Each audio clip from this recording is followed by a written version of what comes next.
A gente tem uma novidade para vocês. Temos chamadas dos alunos na videoaula. Então, vocês têm que observar a descrição do vídeo para responder a chamada e não levar falta, certo? Olá! Vamos para mais uma aula de Química sobre propriedades dos materiais. A aula de hoje vai tratar sobre a volatilidade e pressão de vapor dos líquidos. E o que seria volatilidade? A volatilidade está ligada à facilidade que a substância tem de passar do estado líquido para o gasoso. Logo, as substâncias que evaporam mais facilmente são substâncias mais voláteis. Vamos para os exemplos. Veja só, aqui temos a água, certo?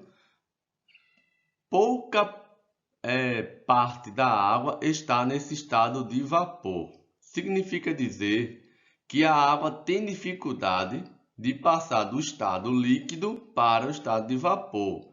Logo, a água aqui, em relação aos três, é considerada a menos volátil. Já a acetona, comparando as outras duas, é a substância que tem mais moléculas, mais pontinhos aqui representados por esses pontos, que passou do estado líquido para o estado de vapor. Ou seja, a acetona é a mais volátil. Já o etanol é o intermediário, certo? O etanol é mais volátil que a água e menos volátil que a acetona, ok? Então, o que temos que focar aqui é que volatilidade está relacionada à substância passar da parte líquida para o vapor, ou seja, é como se fosse um processo de evaporação.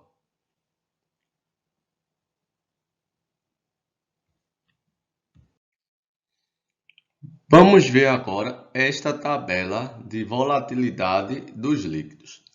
Aqui temos algumas substâncias, a pressão de vapor a 20 graus Celsius e o ponto de ebulição, certo? Significa dizer que as substâncias mais voláteis têm pressão de vapor maior nessa temperatura que a gente está analisando. Ou seja, a água, a pressão de vapor é 17,5 milímetros de mercúrio, então ela é a menos volátil dos quatro aqui, certo? Já o éter etílico tem a pressão de vapor de 442,2 milímetros de mercúrio. Logo, o éter é a substância mais volátil. E o que isso quer dizer em relação ao ponto de ebulição? Quanto menor a pressão de vapor, maior será o ponto de ebulição, certo? Aí, quando eu vou aumentando a pressão de vapor de um líquido, o que acontece com a ponto de ebulição? Vai diminuir. Ou seja, se você fizesse um experimento de pegar o éter etílico, colocasse na mão você ia ver esse líquido entrando em ebulição, uma vez que a temperatura de nosso corpo é aproximadamente 36 graus e meio, né? Vamos ver aqui, ou seja, quanto mais volátil for o líquido, maior será a sua pressão de vapor e, consequentemente, menor o seu ponto de ebulição, ok? Em relação à pressão de vapor, o que é isso? Vamos ver. A pressão de vapor, ela está relacionada ao seguinte. Temos um líquido que se encontra em um recipiente fechado e que entre o líquido e a tampa do recipiente existe este vácuo. Vácuo é quando não tivesse nenhuma molécula, certo? De água. Não tivesse nada de água. Essa pressão aqui é zero, certo? Inicialmente, o líquido evapora rapidamente e depois está esta evaporação está diminuindo até ficar constante. Ou seja, o que ele quer dizer? O que ele quer dizer é que quando chega essa questão, existe um equilíbrio. A água que está líquida vai se transformar em vapor no mesmo tempo em que o vapor vai se transformar em líquido. Isso é um equilíbrio líquido-vapor. Neste caso, a pressão que o vapor exerce no equilíbrio líquido e vapor denomina-se pressão máxima de vapor. E quais são os fatores que determinam a pressão máxima de vapor? Olhando aqui nessa figura, temos aqui o exemplo da água e do éter, certo? A 20 graus Celsius, ou seja, a temperatura aqui vou manter constante. E a única coisa que vai mudar aqui é a natureza da substância, ou seja, aqui é água, uma substância, aqui é éter, outra substância líquida. Então, mudei o tipo de substância. Logo, eu verifiquei que mudando a substância, eu tenho pressões máximas de vapor diferentes. Ou seja, a natureza do líquido, ou seja, o tipo de substância, influencia na pressão máxima de vapor. Ou seja, líquidos mais voláteis, como é o caso do éter, possuem maior pressão de vapor máxima. Outro fator importantíssimo é o fator da temperatura. Veja só, agora eu vou ter nos dois lados água e água. A única coisa, o que vai mudar aqui vai ser a temperatura de 27 graus Celsius e 47 graus Celsius. Olha o que acontece para a mesma substância quando eu aumento a temperatura. A pressão de vapor máxima vai aumentar também. A pressão máxima de vapor aqui é 26 milímetros de mercúrio e aqui é 79 milímetros de mercúrio. Isso quer dizer o quê?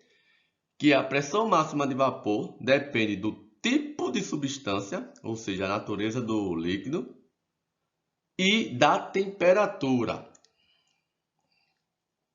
Ok?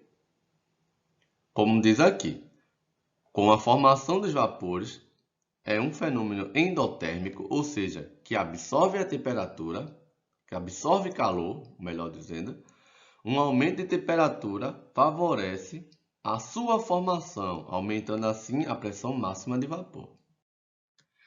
Neste gráfico, a gente pode ver essa relação, certo? O gráfico abaixo mostra a pressão máxima de vapor da água em várias temperaturas. Olha o que está acontecendo. Quando eu vou nessa linha azul, que é a pressão de vapor, eu chego à temperatura de 20 graus, a pressão de vapor é 17,5. Quando eu vou aumentando mais, eu chego na temperatura de 27 graus, olha o que aconteceu com a minha pressão de vapor máxima, 26 milímetros de mercúrio. Aí eu vou aumentar a temperatura de 47, olha que agora que aconteceu, 90 ou 79 milímetros de mercúrio. Ou seja, quando aumenta a temperatura, eu aumento a pressão máxima de vapor. Aqui, por exemplo, a pressão de vapor é importante saber que não depende do volume do líquido. Preste atenção, eu tenho 3 volumes aqui, diferentes no recipiente fechado. E a mesma temperatura. A pressão neste recipiente, no primeiro, no do meio e no último, nesse terceiro, é a mesma, porque não depende do líquido. Se eu tenho água na mesma temperatura, a pressão de vapor vai ser a mesma, ou seja, independentemente do volume. Porque a pressão máxima de vapor só depende do tipo de substância, se ela vai ser a mesma ou se vai mudar, e da temperatura. Como aqui não muda, então não muda a pressão máxima de vapor. A ebulição de um líquido. Quando um líquido é aquecido, formam-se bolhas de vapores do líquido, certo? Então, como vocês estão vendo aqui nessa figura, essas bolhas não sobem imediatamente à superfície. Ela vai aumentando de tamanho até até que a pressão dentro da bolha iguale-se à pressão externa. O que é a pressão externa? Se o sistema for aberto, a pressão externa vai ser 1 atm. Quando a pressão interna da bolha for de 1 atm, a bolha sobe, saindo do líquido para o estado gasoso, a parte externa do líquido, né? Em fase gasosa. E esse fenômeno todo mundo conhece, é a ebulição, certo? Quando você coloca uma panela com água no fogo, essa água vai entrar em ebulição quando isso ocorrer. Esse slide explica um fenômeno que muitas vezes cai no vestibular, que é o seguinte: quando a pressão externa diminui, a temperatura de ebulição diminui. Agora, quando a pressão externa aumenta, a temperatura de ebulição aumenta. Ou seja, ao nível do mar, a pressão externa é de 1 atm, certo? Só que em altas montanhas, ou o local alto, a pressão externa diminui. Significa dizer o quê? Que se a 100 graus Celsius, ao nível do mar, a água passa a entrar em ebulição, se eu estivesse no alto de uma montanha, ou seja, muito acima do nível do mar, a água iria entrar em ebulição com a temperatura menor, ok? Só porque a pressão externa nesse local ia ser menor também. Vamos ver esta questão? Tendo em vista o momento em que um líquido se encontra em equilíbrio com o seu vapor, leia as afirmações a seguir. 1. A evaporação e a condensação ocorrem com a mesma velocidade. A evaporação é o líquido passando para o vapor. Condensação é o contrário, é o vapor se transformando em líquido. Logo, quando isso está em equilíbrio, eu vou ter a mesma velocidade. O líquido se transformando em vapor na mesma velocidade que o vapor vai se transformar em líquido. Isto é verdadeiro. 2. Não há transferência de molécula entre o líquido e o vapor. Isso é falso, porque o líquido vai se transformar em vapor e o vapor vai se transformar em líquido. Logo, vai ter sim transferência. A pressão de vapor do sistema se mantém constante. Isso é correto? Corretíssimo. Em um sistema fechado, onde há um equilíbrio, a pressão vai se manter constante. Verdadeiro.